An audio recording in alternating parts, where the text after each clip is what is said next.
श्री भगवान ने अर्जुन को जो यज्ञ कर्म विधान बता रहे हैं और इसमें जो ज्ञान यज्ञ है जो वो सर्वश्रेष्ठ है यही बता रहे हैं और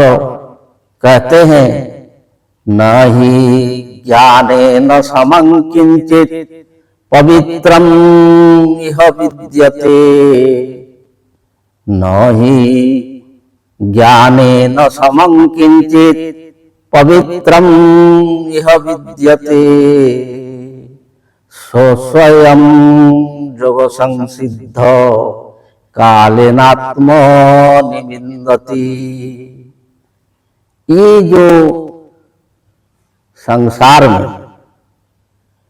ज्ञानेन समं किंचित पवित्रं न विद्यते, ज्ञान के सदृश और कुछ भी जो है पवित्र चीज पुण्य चीज ये संसार में नहीं है। इस संसार में जितने भी कर्म विधान किया गया है, जितने भी रास्ता बताया गया है, तो ये जो रास्ता जो मार्ग जिसे कि व्यक्ति जो जीवन मुक्त हो पाए और ये दुख सुख संसार से ये मुक्ति को प्राप्त करे, तो इसमें जो है संसार में ज्ञान से अतिरिक्त ऐसे कोई दूसरा पवित्र चीज नहीं है जो कि मानव को जो मुक्ति दिला सके। तो ये जो ज्ञान जो है वो कैसे मिलता है कि तत्स्वयं योग संसिद्ध, जो योग संसिद्ध है, जो योग के द्वारा, जो अष्टांग योग के द्वारा, समाधि योग के द्वारा जो समाधिस्थ को प्राप्त किया है, वही व्यक्ति तत्स्वयं योग संसिद्ध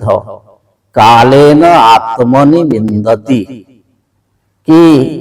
समय के अनुसार जो साधक जो है वो अपने आत्मा में ही प्राप्त करता है, अपना स्वयं में ही प्राप्त करता है कि ज्ञान क्या है। तो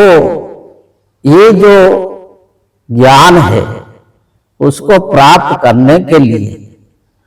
तद्विद्धि प्रणिपातेन परिप्रश्नेन सेवया उपदिख्यन्ति ते ज्ञानं ज्ञानिन तत्वदर्शिन। कि ये जो ज्ञान, जो तत्वदर्शी ज्ञानी जो समाधि ज्ञान को प्राप्त किए हैं, जो आत्म स्वरूप को प्राप्त किए हैं, जो स्वयं संसिद्ध है, तो वही जो ज्ञानी व्यक्ति, वो इस ज्ञानी व्यक्ति को जो प्रणाम करके प्रणिपातेन परिप्रश्नेन उनको प्रणाम पूर्वक आदर सहित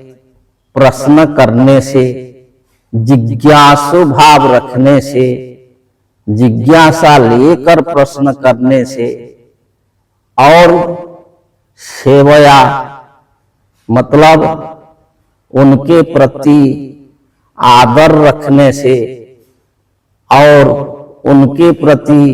श्रद्धा रखने से जो है वो ज्ञान मिलता है। श्रद्धावान लभते ज्ञानम, कि जो श्रद्धावान होता है, जो जिज्ञासु होता है और जो ऐसे ज्ञानी व्यक्ति के पास जा करके प्रणिपात पूर्वक आदर सहित जिज्ञासा भाव से प्रश्न करता है, जैसे कि हे अर्जुन, तुमने विषादग्रस्त होकर के हमको जो है प्रणिपात किया, गुरु माना और अपने को शिष्य माना और समर्पित भाव से हमको पूछ रहे हो कि हम कैसे श्रेय को प्राप्त करेंगे। तो ऐसे जो वही श्रद्धा लेकर के जो ज्ञानी के पास जाएगा और वही जिज्ञासा भाव प्रश्न रखेगा तो उसको ज्ञान मिलेगा। तो ये जो ज्ञान है, इसी ज्ञान के द्वारा जो अपना आत्मज्ञान को प्राप्त कर लिया है तो वो ये संसार में कभी भी कर्म बंधन में नहीं पड़ता है। तो इसको आगे बताएंगे। जय जय।